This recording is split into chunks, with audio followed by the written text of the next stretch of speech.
ہرقل شاہ روم نے ابو سفیان سے کہا، میں نے تم سے پوچھا تھا کہ اس رسول کے ماننے والے بڑھ رہے ہیں یا گھٹ رہے ہیں؟ تو نے جواب میں بتلایا کہ وہ بڑھ رہے ہیں۔ ٹھیک ہے، ایمان کا یہی حال رہتا ہے یہاں تک کہ وہ پورا ہو جائے۔ اور میں نے تجھ سے پوچھا تھا کہ کوئی اس کے دین میں آ کر پھر اس کو برا جان کر پھر جاتا ہے؟ تو نے کہا نہیں۔ اور ایمان کا یہی حال ہے، جب اس کی خوشی دل میں سما جاتی ہے تو پھر اس کو کوئی برا نہیں سمجھ سکتا۔ صحیح بخاری حدیث نمبر 51۔ حضور اکرم صلی اللہ علیہ وسلم فرماتے تھے، حلال کھلا ہوا ہے اور حرام بھی کھلا ہوا ہے، اور ان دونوں کے درمیان بعض چیزیں شبہ کی ہیں جن کو بہت لوگ نہیں جانتے کہ حلال ہیں یا حرام۔ پھر جو کوئی شبہ کی چیزوں سے بھی بچ گیا اس نے اپنے دین اور عزت کو بچا لیا، اور جو کوئی ان شبہ کی چیزوں میں پڑ گیا اس کی مثال اس چرواہے کی ہے جو شاہی محفوظ چراگاہ کے آس پاس اپنے جانوروں کو چرائے۔ وہ قریب ہے کہ کبھی اس چراگاہ کے اندر گھس جائے اور شاہی مجرم قرار پائے۔ سن لو، ہر بادشاہ کی ایک چراگاہ ہوتی ہے، اللہ کی چراگاہ اس کی زمین پر حرام چیزیں ہیں، پس ان سے بچو۔ اور سن لو، بدن میں ایک گوشت کا ٹکڑا ہے، جب وہ درست ہوگا سارا بدن درست ہوگا، اور جہاں بگڑا سارا بدن بگڑ گیا۔ سن لو، وہ ٹکڑا آدمی کا دل ہے۔ صحیح بخاری حدیث نمبر 52۔ عبد القیس کا وفد جب حضرت صلی اللہ علیہ وسلم کے پاس آیا تو آپ نے پوچھا کہ یہ کون سی قوم کے لوگ ہیں یا یہ وفد کہاں کا ہے؟ انہوں نے کہا کہ ربیعہ خاندان کے لوگ ہیں۔ آپ صلی اللہ علیہ وسلم نے فرمایا، مرحبا اس قوم کو یا اس وفد کو، نہ ذلیل ہونے والے نہ شرمندہ ہونے والے، یعنی ان کا آنا بہت خوب ہے۔ وہ کہنے لگے، اے اللہ کے رسول صلی اللہ علیہ وسلم، ہم آپ کی خدمت میں صرف ان حرمت والے مہینوں میں آ سکتے ہیں، کیونکہ ہمارے اور آپ کے درمیان مضر کے کافروں کا قبیلہ آباد ہے۔ پس آپ ہم کو ایک ایسی قطعی بات بتلا دیجئے جس کی خبر ہم اپنے پچھلے لوگوں کو بھی کر دیں جو یہاں نہیں آئے، اور اس پر عمل درآمد کر کے ہم جنت میں داخل ہو جائیں۔ اور انہوں نے آپ سے اپنے برتنوں کے بارے میں بھی پوچھا۔ آپ صلی اللہ علیہ وسلم نے ان کو 4 باتوں کا حکم اور 4 قسم کے برتنوں کو استعمال میں لانے سے منع فرمایا۔ ان کو حکم دیا کہ ایک اکیلے خدا پر ایمان لاؤ۔ پھر آپ صلی اللہ علیہ وسلم نے پوچھا کہ جانتے ہو ایک اکیلے اللہ پر ایمان لانے کا مطلب کیا ہے؟ انہوں نے کہا کہ اللہ اور اس کے رسول ہی کو معلوم ہے۔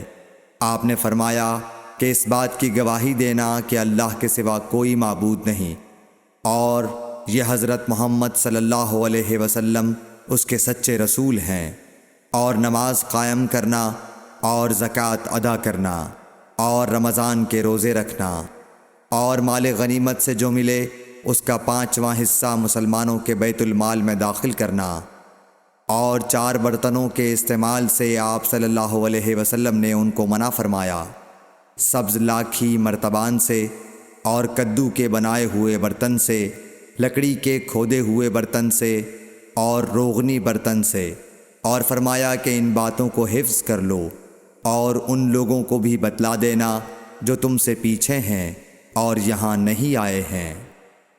صحیح بخاری حدیث نمبر 53۔ حضرت صلی اللہ علیہ وسلم نے فرمایا، عمل نیت ہی سے صحیح ہوتے ہیں یا نیت ہی کے مطابق ان کو بدلہ ملتا ہے، اور ہر آدمی کو وہی ملے گا جو نیت کرے گا۔ پس جو کوئی اللہ اور اس کے رسول کی رضا کے لیے ہجرت کرے اور اس کی ہجرت اللہ اور اس کے رسول کی طرف ہوگی، اور جو کوئی دنیا کمانے کے لیے یا کسی عورت سے شادی کرنے کے لیے ہجرت کرے گا تو اس کی ہجرت انہی کاموں کے لیے ہوگی۔ صحیح بخاری حدیث نمبر 54۔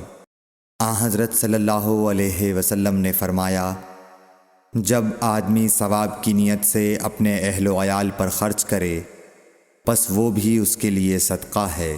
صحیح بخاری حدیث نمبر 55۔ حضرت صلی اللہ علیہ وسلم نے فرمایا، بے شک تو جو کچھ خرچ کرے اور اس سے تیری نیت اللہ کی رضا حاصل کرنی ہو تو تجھ کو اس کا ثواب ملے گا، یہاں تک کہ اس پر بھی جو تو اپنی بیوی کے منہ میں ڈالے۔ صحیح بخاری حدیث نمبر 56۔ جریر بن عبداللہ رضی اللہ تعالی عنہ نے کہا کہ حضرت صلی اللہ علیہ وسلم سے میں نے نماز قائم کرنے اور زکوٰۃ ادا کرنے اور ہر مسلمان کی خیر خواہی کرنے پر بیعت کی۔ صحیح بخاری حدیث نمبر 57۔ جس دن مغیرہ بن شعبہ حاکم کوفہ کا انتقال ہوا تو جریر بن عبداللہ رضی اللہ تعالی عنہ خطبے کے لیے کھڑے ہوئے اور اللہ کی تعریف اور خوبی بیان کی اور کہا، تم کو اکیلے اللہ کا ڈر رکھنا چاہیے، اس کا کوئی شریک نہیں، اور تحمل اور اطمینان سے رہنا چاہیے اس وقت تک کہ کوئی دوسرا حاکم تمہارے اوپر آئے، اور وہ ابھی آنے والا ہے۔ پھر فرمایا کہ اپنے مرنے والے حاکم کے لیے دعائے مغفرت کرو، کیونکہ وہ مغیرہ بھی معافی کو پسند کرتا تھا۔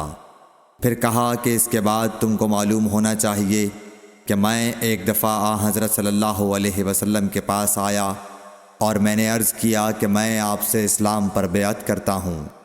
آپ نے مجھ سے ہر مسلمان کی خیر خواہی کے لیے شرط کی، پس میں نے اس شرط پر آپ سے بیعت کر لی۔ پس اس مسجد کے رب کی قسم کہ میں تمہارا خیر خواہ ہوں۔ پھر استغفار کیا اور ممبر سے اتر آئے۔ صحیح بخاری حدیث نمبر 58۔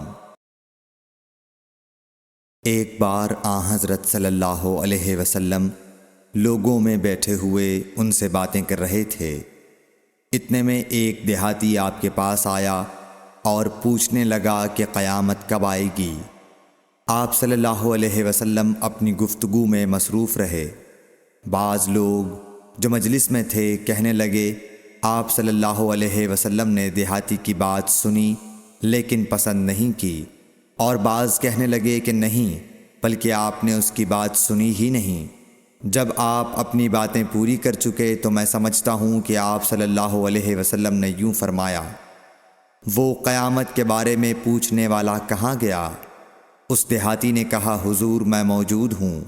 آپ نے فرمایا کہ جب امانت ایمانداری دنیا سے اٹھ جائے تو قیامت قائم ہونے کا انتظار کر۔ اس نے کہا، ایمانداری اٹھنے کا کیا مطلب ہے؟ آپ صلی اللہ علیہ وسلم نے فرمایا کہ جب حکومت کے کاروبار نالائق لوگوں کو سونپ دیے جائیں تو قیامت کا انتظار کر۔ صحیح بخاری حدیث نمبر 59۔ عبداللہ بن عمرو نے کہا کہ ایک سفر میں جو ہم نے کیا تھا، حضرت صلی اللہ علیہ وسلم ہم سے پیچھے رہ گئے، اور آپ صلی اللہ علیہ وسلم ہم سے اس وقت ملے جب عصر کی نماز کا وقت آن پہنچا تھا۔ ہم جلدی جلدی وضو کر رہے تھے، پس پاؤں کو خوب دھونے کے بدل ہم یوں ہی سا دھو رہے تھے۔ یہ حال دیکھ کر آپ صلی اللہ علیہ وسلم نے بلند آواز سے پکارا، دیکھو ایڑیوں کی خرابی دوزخ سے ہونے والی ہے۔ 2 یا 3 بار آپ صلی اللہ علیہ وسلم نے یوں ہی بلند آواز سے فرمایا۔ صحیح بخاری حدیث نمبر 60۔ حضرت صلی اللہ علیہ وسلم نے فرمایا، درختوں میں ایک درخت ایسا ہے کہ اس کے پتے نہیں جھڑتے، اور مسلمان کی مثال اسی درخت کی سی ہے، بتاؤ وہ کون سا درخت ہے؟ یہ سن کر لوگوں کا خیال جنگل کی طرف دوڑا۔ عبداللہ رضی اللہ تعالی عنہ نے کہا، میرے دل میں آیا کہ وہ کھجور کا درخت ہے، مگر میں اپنی کمسنی کی شرم سے نہ بولا۔ آخر صحابہ نے حضرت صلی اللہ علیہ وسلم سے پوچھا کہ وہ کون سا درخت ہے؟ آپ نے فرمایا، وہ کھجور کا درخت ہے۔ صحیح بخاری حدیث نمبر 61۔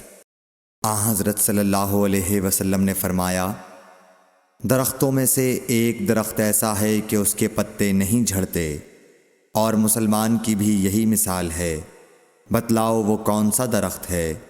یہ سن کر لوگوں کے خیالات جنگل کے درختوں میں چلے گئے۔ عبداللہ نے کہا کہ میرے دل میں آیا کہ بتلا دوں کہ وہ کھجور کا درخت ہے، لیکن وہاں بہت بزرگ موجود تھے، اس لیے مجھ کو شرم آئی۔ آخر صحابہ نے عرض کیا، یا رسول اللہ، آپ ہی بیان فرما دیجئے۔ آپ صلی اللہ علیہ وسلم نے بتلایا کہ وہ کھجور کا درخت ہے۔ صحیح بخاری حدیث نمبر 62۔ حضرت صلی اللہ علیہ وآلہ وسلم ایک بار مسجد میں بیٹھے ہوئے تھے۔ اتنے میں ایک شخص اونٹ پر سوار ہو کر آیا اور اونٹ کو مسجد میں بٹھا کر باندھ دیا۔ پھر پوچھنے لگا، بھائیو تم لوگوں میں محمد کون سے ہیں؟ حضرت صلی اللہ علیہ وسلم اس وقت لوگوں میں تکیہ لگائے بیٹھے ہوئے تھے۔ ہم نے کہا، حضرت محمد صلی اللہ علیہ وسلم یہ سفید رنگ والے بزرگ ہیں جو تکیہ لگائے ہوئے تشریف فرما ہیں۔ تب وہ آپ سے مخاطب ہوا کہ اے عبد المطلب کے فرزند۔ آپ صلی اللہ علیہ وسلم نے فرمایا، کہو میں آپ کی بات سن رہا ہوں۔ وہ بولا، میں آپ سے کچھ دینی باتیں دریافت کرنا چاہتا ہوں اور ذرا سختی سے بھی پوچھوں گا، تو آپ اپنے دل میں برا نہ مانیے گا۔ آپ صلی اللہ علیہ وسلم نے فرمایا، نہیں، جو تمہارا دل چاہے پوچھو۔ تب اس نے کہا کہ میں آپ کے رب اور اگلے لوگوں کے رب تبارک و تعالیٰ کی قسم دے کر پوچھتا ہوں، کیا آپ کو اللہ نے دنیا کے سب لوگوں کی طرف رسول بنا کر بھیجا ہے؟ آپ صلی اللہ علیہ وسلم نے فرمایا، ہاں یا میرے اللہ۔ پھر اس نے کہا، میں آپ کو اللہ کی قسم دیتا ہوں، کیا اللہ نے آپ کو رات دن میں 5 نمازیں پڑھنے کا حکم فرمایا ہے؟ آپ صلی اللہ علیہ وسلم نے فرمایا، ہاں یا میرے اللہ۔ پھر کہنے لگا، میں آپ کو اللہ کی قسم دے کر پوچھتا ہوں کہ کیا اللہ نے آپ کو یہ حکم دیا ہے کہ سال بھر میں اس مہینے رمضان کے روزے رکھو؟ آپ صلی اللہ علیہ وسلم نے فرمایا، ہاں یا میرے اللہ۔ پھر کہنے لگا، میں آپ کو اللہ کی قسم دے کر پوچھتا ہوں کہ کیا اللہ نے آپ کو یہ حکم دیا ہے کہ آپ ہم میں سے جو مالدار لوگ ہیں ان سے زکوٰۃ وصول کر کے ہمارے محتاجوں میں بانٹ دیا کریں؟ حضرت صلی اللہ علیہ وسلم نے فرمایا، ہاں یا میرے اللہ۔ تب وہ شخص کہنے لگا، جو حکم آپ اللہ کے پاس سے لائے ہیں میں ان پر ایمان لایا، اور میں اپنی قوم کے لوگوں کا جو یہاں نہیں آئے ہیں بھیجا ہوا تحقیق حال کے لیے آیا ہوں۔ صحیح بخاری حدیث نمبر 63۔ رسول اللہ صلی اللہ علیہ وسلم نے ایک شخص کو اپنا ایک خط دے کر بھیجا اور اسے یہ حکم دیا کہ اسے حاکم بحرین کے پاس لے جائے۔ بحرین کے حاکم نے وہ خط کسریٰ شاہ ایران کے پاس بھیج دیا۔ جس وقت اس نے وہ خط پڑھا تو چاک کر ڈالا۔ راوی کہتے ہیں، اور میرا خیال ہے کہ ابن مسیب نے اس کے بعد مجھ سے کہا کہ اس واقعے کو سن کر رسول اللہ صلی اللہ علیہ وسلم نے اہل ایران کے لیے بد دعا کی کہ وہ بھی چاک شدہ خط کی طرح ٹکڑے ٹکڑے ہو جائیں۔ اللہ نے بہت جلد اپنے سچے رسول صلی اللہ علیہ وسلم کی دعا کا اثر ظاہر کر دیا۔ صحیح بخاری حدیث نمبر 64۔ رسول اللہ صلی اللہ علیہ وسلم نے کسی بادشاہ کے نام دعوت اسلام دینے کے لیے ایک خط لکھا یا لکھنے کا ارادہ کیا تو آپ صلی اللہ علیہ وسلم سے کہا گیا کہ وہ بغیر مہر کے خط نہیں پڑھتے، یعنی بے مہر کے خط کو مستند نہیں سمجھتے۔ تب آپ صلی اللہ علیہ وسلم نے چاندی کی انگوٹھی بنوائی جس میں محمد الرسول اللہ کندہ تھا۔ صحیح بخاری حدیث نمبر 65۔ ایک مرتبہ رسول اللہ صلی اللہ علیہ وسلم مسجد میں تشریف فرما تھے اور لوگ آپ صلی اللہ علیہ وسلم کے ارد گرد بیٹھے ہوئے تھے کہ 3 آدمی وہاں آئے۔ ان میں سے 2 رسول اللہ صلی اللہ علیہ وسلم کے سامنے پہنچ گئے اور ایک واپس چلا گیا۔ پھر وہ دونوں رسول اللہ صلی اللہ علیہ وسلم کے سامنے کھڑے ہو گئے۔ اس کے بعد ان میں سے ایک نے جب مجلس میں ایک جگہ کچھ گنجائش دیکھی تو وہاں بیٹھ گیا، اور دوسرا اہل مجلس کے پیچھے بیٹھ گیا، اور تیسرا جو تھا وہ لوٹ گیا۔ تو جب رسول اللہ صلی اللہ علیہ وسلم اپنی گفتگو سے فارغ ہوئے تو صحابہ رضی اللہ عنہم سے فرمایا، کیا تمہیں 3 آدمیوں کے بارے میں نہ بتاؤں؟ تو سنو۔ ان میں سے ایک نے اللہ سے پناہ چاہی، اللہ نے اسے پناہ دی، اور دوسرے کو شرم آئی تو اللہ بھی اس سے شرمایا کہ اسے بھی بخش دیا، اور تیسرے شخص نے منہ موڑا، اللہ نے بھی اس سے منہ موڑ لیا۔ صحیح بخاری حدیث نمبر 66۔ رسول اللہ صلی اللہ علیہ وسلم اپنے اونٹ پر بیٹھے ہوئے تھے اور ایک شخص نے اس کی نکیل تھام رکھی تھی۔ آپ صلی اللہ علیہ وسلم نے پوچھا، آج یہ کون سا دن ہے؟ ہم خاموش رہے حتیٰ کہ ہم سمجھے کہ آج کے دن کا آپ کوئی دوسرا نام اس کے نام کے علاوہ تجویز فرمائیں گے۔ پھر آپ صلی اللہ علیہ وسلم نے فرمایا، کیا آج قربانی کا دن نہیں ہے؟ ہم نے عرض کیا، بے شک۔ اس کے بعد آپ صلی اللہ علیہ وسلم نے فرمایا، یہ کون سا مہینہ ہے؟ ہم اس پر بھی خاموش رہے اور یہی سمجھے کہ اس مہینے کا بھی آپ اس کے نام کے علاوہ کوئی دوسرا نام تجویز فرمائیں گے۔ پھر آپ صلی اللہ علیہ وسلم نے فرمایا، کیا یہ ذو الحجہ کا مہینہ نہیں ہے؟ ہم نے عرض کیا، بے شک۔ آپ صلی اللہ علیہ وسلم نے فرمایا، تو یقیناً تمہاری جانیں اور تمہارے مال اور تمہاری آبرو تمہارے درمیان اسی طرح حرام ہیں جس طرح آج کے دن کی حرمت تمہارے اس مہینے اور اس شہر میں ہے۔ پس جو شخص حاضر ہے اسے چاہیے کہ غائب کو یہ بات پہنچا دے، کیونکہ ایسا ممکن ہے کہ جو شخص یہاں موجود ہے وہ ایسے شخص کو یہ خبر پہنچائے جو اس سے زیادہ یاد رکھنے والا ہو۔ صحیح بخاری حدیث نمبر 67۔ رسول اللہ صلی اللہ علیہ وسلم نے ہمیں نصیحت فرمانے کے لیے کچھ دن مقرر کر دیے تھے، اس ڈر سے کہ کہیں ہم کبھی دخاطر نہ ہو جائیں۔ صحیح بخاری حدیث نمبر 68۔ آپ صلی اللہ علیہ وآلہ وسلم نے فرمایا، آسانی کرو اور سختی نہ کرو، اور خوش کرو اور نفرت نہ دلاؤ۔ صحیح بخاری حدیث نمبر 69۔ عبداللہ ابن مسعود ہر جمعرات کے دن لوگوں کو واعظ سنایا کرتے تھے۔ ایک آدمی نے ان سے کہا، اے ابو عبد الرحمن، میں چاہتا ہوں کہ تم ہمیں ہر روز واعظ سنایا کرو۔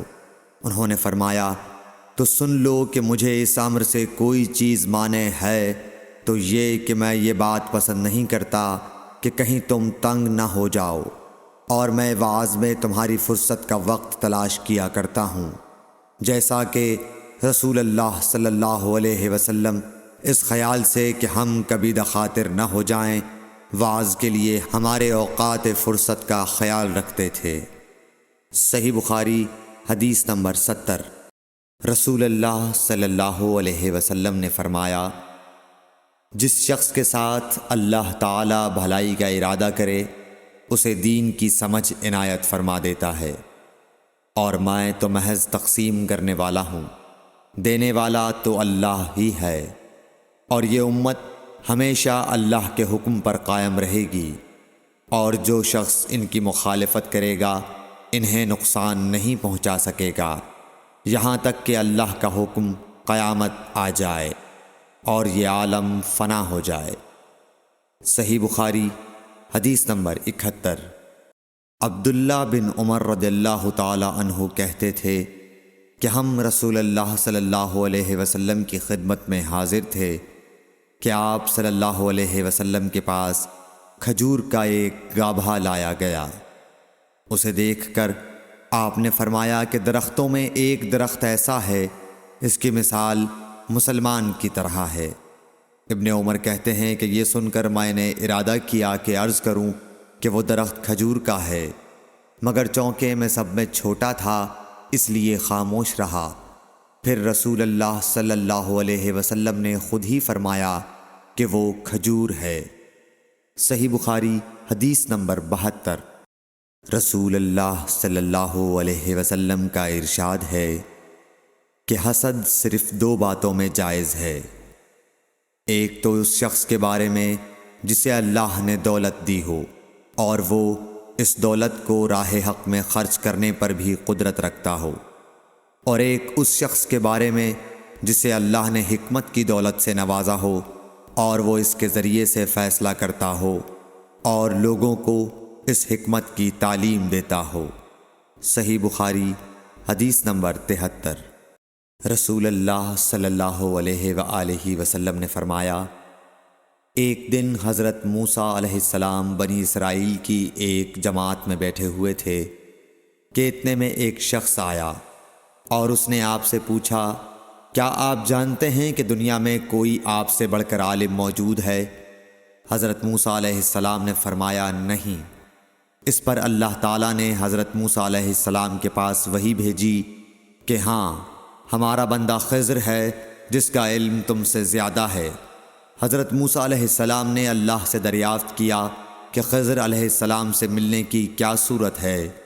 اللہ تعالیٰ نے ایک مچھلی کو ان سے ملاقات کی علامت قرار دیا اور ان سے کہہ دیا کہ جب تم اس مچھلی کو گم کر دو تو واپس لوٹ جاؤ، تب خضر سے تمہاری ملاقات ہوگی۔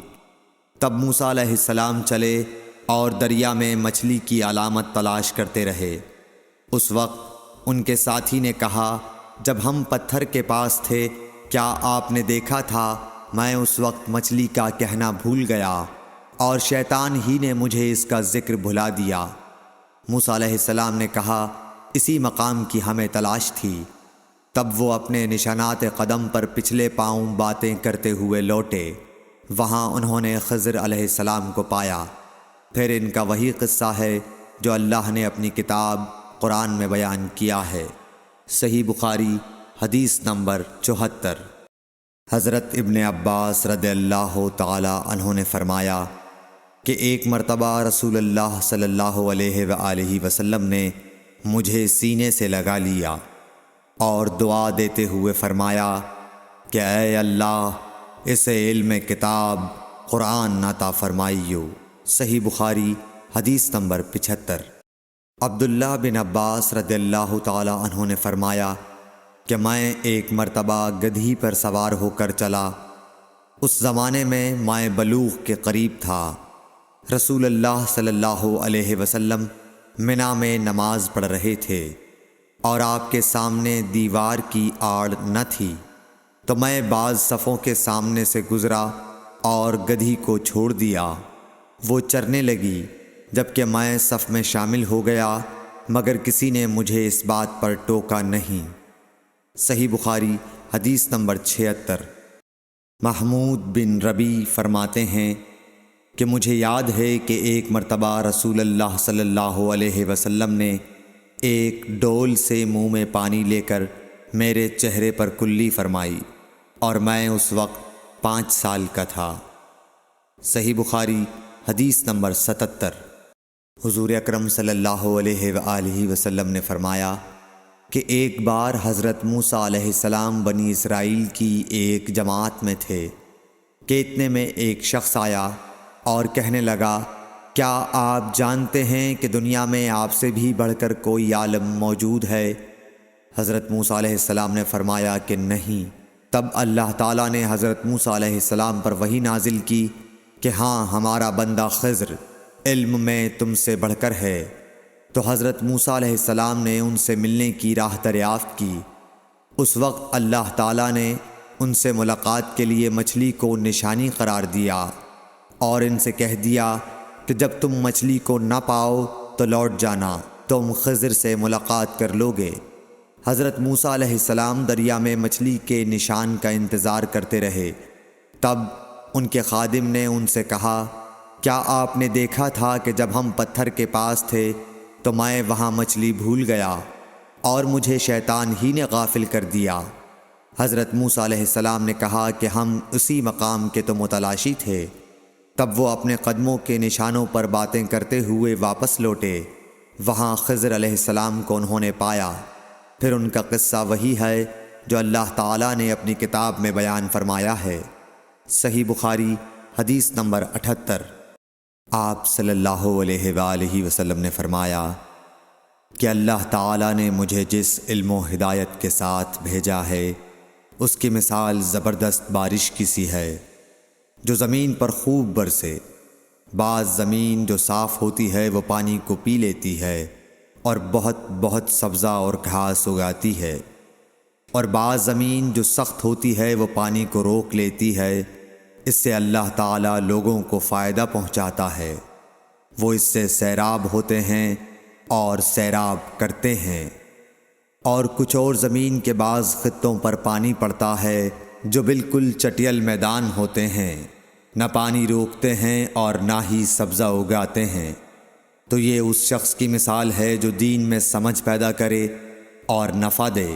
اس کو وہ چیز جس کے ساتھ میں مبعوث کیا گیا ہوں اس نے علم دین سیکھا اور سکھایا، اور اس شخص کی مثال جس نے سر نہیں اٹھایا یعنی توجہ نہیں کی، اور جو ہدایت دے کر میں بھیجا گیا ہوں اسے قبول نہیں کیا۔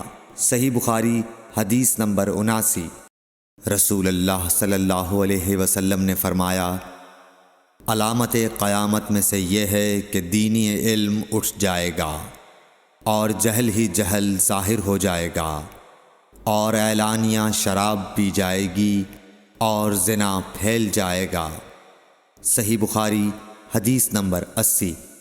رسول اللہ صلی اللہ علیہ وآلہ وسلم نے فرمایا کہ علامات قیامت میں سے یہ ہے کہ علم دین کم ہو جائے گا، جہل ظاہر ہو جائے گا، زنا بکثرت ہوگا، عورتیں بڑھ جائیں گی اور مرد کم ہو جائیں گے، حتیٰ کہ 50 عورتوں کا نگران صرف ایک مرد رہ جائے گا۔ صحیح بخاری حدیث نمبر 81۔ رسول اللہ صلی اللہ علیہ وسلم نے فرمایا کہ میں سو رہا تھا، اسی حالت میں مجھے دودھ کا پیالہ دیا گیا، میں نے خوب اچھی طرح پی لیا، حتیٰ کہ میں نے دیکھا کہ تازگی میرے ناخنوں سے نکل رہی ہے۔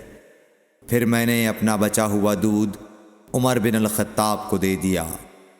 صحابہ رضی اللہ عنہم نے پوچھا، آپ نے اس کی کیا تعبیر لی؟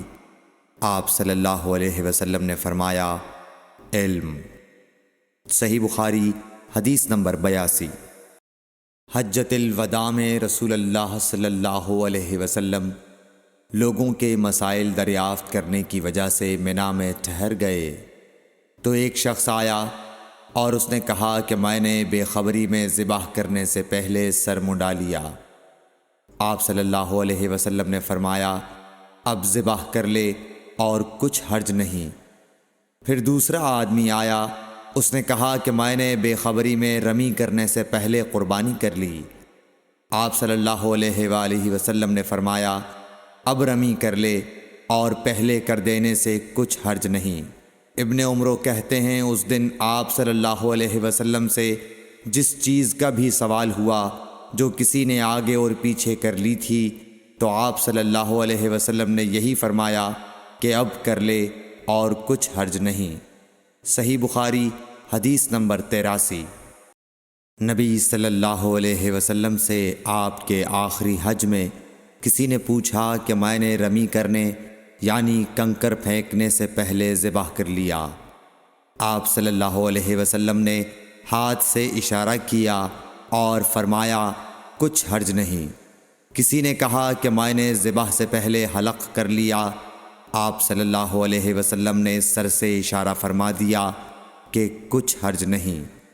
صحیح بخاری حدیث نمبر 84۔ آپ صلی اللہ علیہ وسلم نے فرمایا کہ ایک وقت ایسا آئے گا کہ جب علم اٹھا لیا جائے گا، جہالت اور فتنے پھیل جائیں گے اور حرج بڑھ جائے گا۔ آپ سے پوچھا گیا کہ یا رسول اللہ، حرج سے کیا مراد ہے؟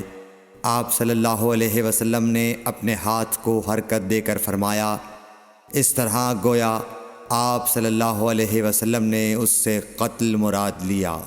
صحیح بخاری حدیث نمبر 85۔ ہم سے موسیٰ بن اسماعیل نے بیان کیا، ان سے وہیب نے، ان سے حشام نے فاطمہ کے واسطے سے نقل کیا، وہ اسما سے روایت کرتی ہیں کہ میں عائشہ رضی اللہ تعالی عنہا کے پاس آئی، وہ نماز پڑھ رہی تھیں۔ میں نے کہا لوگوں کا کیا حال ہے؟ تو انہوں نے آسمان کی طرف اشارہ کیا، یعنی سورج کو گرہن لگا ہے۔ اتنے میں لوگ نماز کے لیے کھڑے ہو گئے۔ حضرت عائشہ رضی اللہ تعالی عنہا نے کہا اللہ پاک ہے۔ میں نے کہا کیا یہ گرہن کوئی خاص نشانی ہے؟ انہوں نے سر سے اشارہ کیا، یعنی ہاں۔ پھر میں بھی نماز کے لیے کھڑی ہو گئی، حتیٰ کہ مجھے غش آنے لگا تو میں اپنے سر پر پانی ڈالنے لگی۔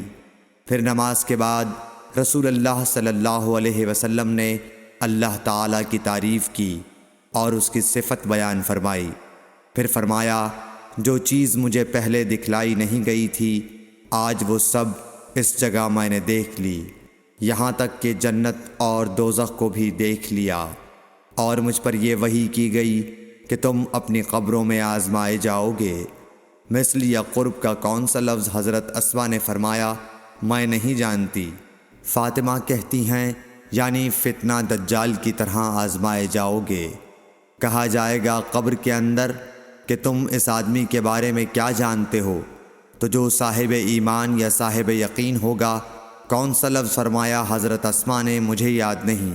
وہ کہے گا وہ محمد اللہ کے رسول صلی اللہ علیہ وسلم ہیں، جو ہمارے پاس اللہ کی ہدایت اور دلیلیں لے کر آئے تو ہم نے ان کو قبول کر لیا اور ان کی پیروی کی۔ وہ محمد صلی اللہ علیہ وسلم ہیں۔ 3 بار اسی طرح کہے گا، پھر اس سے کہہ دیا جائے گا کہ آرام سے سو جا، بے شک ہم نے جان لیا کہ تو محمد صلی اللہ علیہ وسلم پر یقین رکھتا تھا۔ اور بہرحال منافق یا شکی آدمی، میں نہیں جانتی کہ ان میں سے کون سا لفظ حضرت اسما نے استعمال کیا، تو وہ منافق یا شکی آدمی کہے گا کہ جو لوگوں کو میں نے کہتے سنا میں نے بھی وہی کہہ دیا، باقی میں کچھ نہیں جانتا۔ صحیح بخاری حدیث نمبر 86۔ قبیلہ عبد القیس کا وفد رسول اللہ صلی اللہ علیہ وسلم کی خدمت میں آیا۔ آپ صلی اللہ علیہ وسلم نے دریافت کیا کہ کون سا وفد آیا ہے یا یہ کون لوگ ہیں؟ انہوں نے کہا ربیعہ خاندان کے لوگ ہیں۔ آپ صلی اللہ علیہ وسلم نے فرمایا کہ مبارک ہو قوم کو آنا، یا مبارک ہو اس وفد کو جو کبھی نہ رسوا ہو نہ شرمندہ ہو۔ اس کے بعد انہوں نے عرض کیا کہ ہم ایک دور دراز کونے سے آپ کے پاس آئے ہیں، اور ہمارے اور آپ کے درمیان کفار مضر کا قبیلہ پڑتا ہے۔ اس کے خوف کی وجہ سے ہم حرمت والے مہینوں کے علاوہ اور ایام میں نہیں آ سکتے، اس لیے ہمیں کوئی ایسی قطعی بات بتلا دیجیے کہ جس کی ہم اپنے پیچھے رہ جانے والے لوگوں کو خبر دے دیں اور اس کی وجہ سے ہم جنت میں داخل ہو سکیں۔ تو آپ صلی اللہ علیہ وسلم نے انہیں 4 باتوں کا حکم دیا اور 4 سے روک دیا۔ اول انہیں حکم دیا کہ ایک اللہ پر ایمان لائیں۔ پھر فرمایا کہ کیا تم جانتے ہو کہ ایک اللہ پر ایمان لانے کا کیا مطلب ہے؟ انہوں نے عرض کیا اللہ اور اس کا رسول زیادہ جانتے ہیں۔ آپ صلی اللہ علیہ وسلم نے فرمایا ایک اللہ پر ایمان لانے کا مطلب یہ ہے کہ اس بات کا اقرار کرنا کہ اللہ کے سوا کوئی معبود نہیں، اور یہ کہ محمد صلی اللہ علیہ وسلم اللہ کے سچے رسول ہیں، اور نماز قائم کرنا، زکوٰۃ ادا کرنا، اور ماہ رمضان کے روزے رکھنا، اور یہ کہ تم مال غنیمت سے 5واں حصہ ادا کرو، اور 4 چیزوں سے منع فرمایا، دبا، حنتم، مزفت کے استعمال سے۔ اور چوتھی چیز کے بارے میں شعبہ کہتے ہیں کہ ابو حمزہ بسا اوقات نقیر کہتے تھے اور بسا اوقات مقیر۔ اس کے بعد رسول اللہ صلی اللہ علیہ وسلم نے فرمایا کہ ان باتوں کو یاد رکھو اور اپنے پیچھے رہ جانے والوں کو بھی ان کی خبر کر دو۔ صحیح بخاری حدیث نمبر 87۔ عقبہ نے ابو احاب بن عزیز کی لڑکی سے نکاح کیا تو ان کے پاس ایک عورت آئی اور کہنے لگی کہ میں نے عقبہ کو اور جس سے اس کا نکاح ہوا ہے اس کو دودھ پلایا ہے۔ یہ سن کر عقبہ نے کہا مجھے نہیں معلوم کہ تو نے مجھے دودھ پلایا ہے، نہ تو نے کبھی مجھے بتایا ہے۔ تب سوار ہو کر رسول اللہ صلی اللہ علیہ وسلم کی خدمت میں مدینہ منورہ حاضر ہوئے اور آپ سے اس کے متعلق دریافت کیا تو آپ صلی اللہ علیہ وسلم نے فرمایا کس طرح تم اس لڑکی سے رشتہ رکھو گے، حالانکہ اس کے متعلق یہ کہا گیا۔ تب عقبہ بن حارث نے اس لڑکی کو چھوڑ دیا اور اس نے دوسرا خاوند کر لیا۔ صحیح بخاری حدیث نمبر 88۔ حضرت عمر سے روایت ہے کہ میں اور میرا ایک انصاری پڑوسی دونوں اطراف مدینہ کے ایک گاؤں بنی امیہ بن زید میں رہتے تھے، جو مدینے کے پورب کی طرف بلند گاؤں میں سے ہے۔ ہم دونوں باری باری حضرت صلی اللہ علیہ وسلم کی خدمت شریف میں حاضر ہوا کرتے تھے۔ ایک دن وہ آتا، ایک دن میں آتا۔ جس دن میں آتا اس دن کی وحی کی اور رسول اللہ صلی اللہ علیہ وسلم کی فرمودہ دیگر باتوں کی اس کو خبر دے دیتا تھا، اور جب وہ آتا تو وہ بھی اسی طرح کرتا۔ تو ایک دن وہ میرا انصاری ساتھی اپنی باری کے روز حاضر خدمت ہوا۔ جب واپس آیا تو اس نے میرا دروازہ بہت زور سے کھٹکھٹایا اور میرے بارے میں پوچھا کیا عمر یہاں ہیں؟ میں گھبرا کر اس کے پاس آیا۔ وہ کہنے لگا کہ ایک بڑا معاملہ پیش آ گیا ہے، یعنی رسول اللہ صلی اللہ علیہ وسلم نے اپنی بیویوں کو طلاق دے دی ہے۔ پھر میں اپنی بیٹی حفصہ کے پاس گیا، وہ رو رہی تھی۔ میں نے پوچھا کیا تمہیں رسول اللہ صلی اللہ علیہ وسلم نے طلاق دے دی ہے؟ وہ کہنے لگی میں نہیں جانتی۔ پھر میں نبی کی خدمت میں حاضر ہوا۔ میں نے کھڑے کھڑے کہا کہ آپ نے اپنی بیویوں کو طلاق دے دی ہے؟ آپ صلی اللہ علیہ وسلم نے فرمایا نہیں، یہ افواہ غلط ہے۔ تب میں نے تعجب سے کہا اللہ اکبر، اللہ بہت بڑا ہے۔ صحیح بخاری حدیث نمبر 89۔ ایک شخص حزم بن ابی کعب نے رسول اللہ کی خدمت میں آ کر عرض کیا یا رسول اللہ، فلاں شخص معاذ بن جبل لمبی نماز پڑھاتے ہیں، اس لیے میں جماعت کی نماز میں شریک نہیں ہو سکتا، کیونکہ میں دن بھر اونٹ چرانے کی وجہ سے رات کو تھک کر چکنا چور ہوتا ہوں اور طویل قرات سننے کی طاقت نہیں رکھتا۔ ابو مسعود راوی کہتے ہیں کہ اس دن سے زیادہ میں نے کبھی رسول اللہ صلی اللہ علیہ وسلم کو وعظ کے دوران اتنا غضبناک نہیں دیکھا۔ آپ صلی اللہ علیہ وسلم نے فرمایا اے لوگو، تم ایسی شدت اختیار کر کے لوگوں کو دین سے نفرت دلانے لگے ہو۔ سن لو، جو شخص لوگوں کو نماز پڑھائے تو وہ ہلکی پڑھائے، کیونکہ ان میں بیمار، کمزور اور حاجت والے سبھی قسم کے لوگ ہوتے ہیں۔ صحیح بخاری حدیث نمبر 90۔ ایک شخص عمیر یا بلال نے رسول اللہ صلی اللہ علیہ وسلم سے پڑی ہوئی چیز کے بارے میں دریافت کیا۔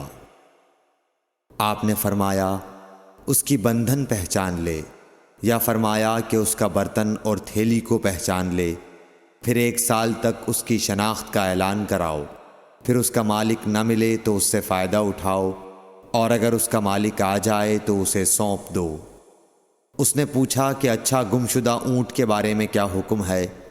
آپ کو اس قدر غصہ آ گیا کہ رخسار مبارک سرخ ہو گئے، یا راوی نے یہ کہا کہ آپ کا چہرہ سرخ ہو گیا۔ یہ سن کر آپ صلی اللہ علیہ وسلم نے فرمایا تجھے اونٹ سے کیا واسطہ؟ اس کے ساتھ خود اس کی مشق ہے اور اس کے پاؤں کے سم ہیں، وہ خود پانی پر پہنچے گا اور خود پی لے گا اور خود درخت پر چرے گا، لہٰذا اسے چھوڑ دو یہاں تک کہ اس کا مالک مل جائے۔ اس نے کہا کہ اچھا گمشدہ بکری کے بارے میں کیا ارشاد ہے؟ آپ نے فرمایا وہ تیری ہے یا تیرے بھائی کی، ورنہ بھیڑیے کی غذا ہے۔ صحیح بخاری حدیث نمبر 91۔ رسول اللہ صلی اللہ علیہ وسلم سے کچھ باتیں دریافت کی گئیں کہ آپ کو برا معلوم ہوا، اور جب اس قسم کے سوالات کی آپ صلی اللہ علیہ وسلم پر بہت زیادتی کی گئی تو آپ کو غصہ آ گیا۔ پھر آپ نے لوگوں سے فرمایا اچھا اب مجھ سے جو چاہو پوچھو۔ تو ایک شخص نے دریافت کیا کہ میرا باپ کون ہے؟ آپ نے فرمایا تیرا باپ حذافہ ہے۔ پھر دوسرا آدمی کھڑا ہوا اور اس نے پوچھا کہ یا رسول اللہ میرا باپ کون ہے؟ آپ نے فرمایا کہ تیرا باپ سالم شیبہ کا آزاد کردہ غلام ہے۔ آخر حضرت عمر رضی اللہ تعالی عنہ نے آپ کے چہرہ مبارک کا حال دیکھا تو عرض کیا یا رسول اللہ ہم ان باتوں کے دریافت کرنے سے جو آپ کو ناگوار ہوں اللہ تعالی سے توبہ کرتے ہیں۔ صحیح بخاری حدیث نمبر 92۔ ایک دن رسول اللہ صلی اللہ علیہ وسلم گھر سے نکلے تو عبداللہ بن حذافہ کھڑے ہو کر پوچھنے لگے کہ حضور میرا باپ کون ہے؟ آپ نے فرمایا حذافہ۔ پھر آپ نے بار بار فرمایا کہ مجھ سے پوچھو، تو حضرت عمر رضی اللہ عنہ نے دو زانو ہو کر عرض کیا کہ ہم اللہ کے رب ہونے پر، اسلام کے دین ہونے اور محمد صلی اللہ علیہ وسلم کے نبی ہونے پر راضی ہیں، اور یہ جملہ 3 مرتبہ دہرایا۔ پھر یہ سن کر رسول اللہ صلی اللہ علیہ وسلم خاموش ہو گئے۔ صحیح بخاری حدیث نمبر 93۔ نبی اکرم صلی اللہ علیہ وآلہ وسلم جب سلام کرتے تو 3 بار سلام کرتے، اور جب کوئی کلمہ ارشاد فرماتے تو اسے 3 بار دہراتے یہاں تک کہ خوب سمجھ لیا جاتا۔ صحیح بخاری حدیث نمبر 94۔ رسول اللہ صلی اللہ علیہ وسلم جب کوئی کلمہ ارشاد فرماتے تو اسے 3 بار لوٹاتے یہاں تک کہ خوب سمجھ لیا جاتا، اور جب کچھ لوگوں کے پاس آپ تشریف لاتے اور انہیں سلام کرتے تو 3 بار سلام کرتے۔ صحیح بخاری حدیث نمبر 95۔ عبداللہ بن عمر رضی اللہ عنہ کہتے ہیں کہ ایک سفر میں رسول اللہ صلی اللہ علیہ وسلم ہم سے پیچھے رہ گئے۔ پھر آپ ہمارے قریب پہنچے تو عصر کی نماز کا وقت ہو چکا تھا یا تنگ ہو گیا تھا، اور ہم وضو کر رہے تھے۔ ہم اپنے پیروں پر پانی کا ہاتھ پھیرنے لگے تو آپ نے بلند آواز سے فرمایا کہ آگ کے عذاب سے ان ایڑیوں کی جو خشک رہ جائیں خرابی ہے۔ یہ 2 مرتبہ فرمایا یا 3 مرتبہ؟ صحیح بخاری حدیث نمبر 96۔ رسول اللہ صلی اللہ علیہ وسلم نے فرمایا کہ 3 شخص ہیں جن کے لیے دگنا اجر ہے۔ ایک وہ جو اہل کتاب سے ہو اور اپنے نبی پر اور محمد صلی اللہ علیہ وسلم پر ایمان لائے۔ دوسرے وہ غلام جو اپنے آقا اور اللہ دونوں کا حق ادا کرے۔ اور تیسرے وہ آدمی جس کے پاس کوئی لونڈی ہو جس سے شباشی کرتا ہے، اور اس کو تربیت دے تو اچھی تربیت دے، تعلیم دے تو عمدہ دے، پھر اسے آزاد کر کے اس سے نکاح کر لے تو اس کے لیے دگنا اجر ہے۔ صحیح بخاری حدیث نمبر 97۔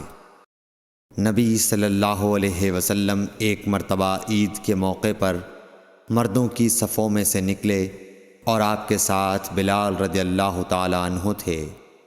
آپ کو خیال ہوا عورتوں کو خطبہ اچھی طرح نہیں سنائی دیا، تو آپ نے انہیں علیحدہ نصیحت فرمائی اور صدقے کا حکم دیا۔ یہ واز سن کر کوئی عورت بالی اور کوئی عورت انگوٹھی ڈالنے لگی، اور بلال رضی اللہ تعالیٰ عنہ اپنے کپڑے کے دامن میں یہ چیزیں لینے لگے۔ صحیح بخاری حدیث نمبر 98۔ حضرت ابو ہریرہ رضی اللہ تعالیٰ عنہ نے عرض کیا یا رسول اللہ، قیامت کے دن آپ کی شفاعت سے سب سے زیادہ سعادت کسے ملے گی؟ تو رسول اللہ صلی اللہ علیہ وسلم نے فرمایا اے ابو ہریرہ، مجھے یقین تھا کہ تم سے پہلے کوئی اس کے بارے میں مجھ سے دریافت نہیں کرے گا، کیونکہ میں نے حدیث کے متعلق تمہاری حرص دیکھ لی تھی۔ سنو، قیامت کے دن سب سے زیادہ فیضیاب میری شفاعت سے وہ شخص ہوگا جو سچے دل سے یا سچے جی سے لا الہ الا اللہ کہے گا۔ صحیح بخاری حدیث نمبر 99۔ رسول اللہ صلی اللہ علیہ وآلہ وسلم نے فرمایا کہ اللہ علم کو اس طرح نہیں اٹھا لے گا کہ اس کو بندوں سے چھین لے، بلکہ وہ پختہ کار علماء کو موت دے کر علم اٹھائے گا، حتیٰ کہ جب کوئی عالم باقی نہیں رہے گا تو لوگ جاہلوں کو سردار بنا لیں گے، ان سے سوالات کیے جائیں گے اور وہ بغیر علم کے جواب دیں گے، اس لیے خود بھی گمراہ ہوں گے اور لوگوں کو بھی گمراہ کریں گے۔ صحیح بخاری حدیث نمبر 100۔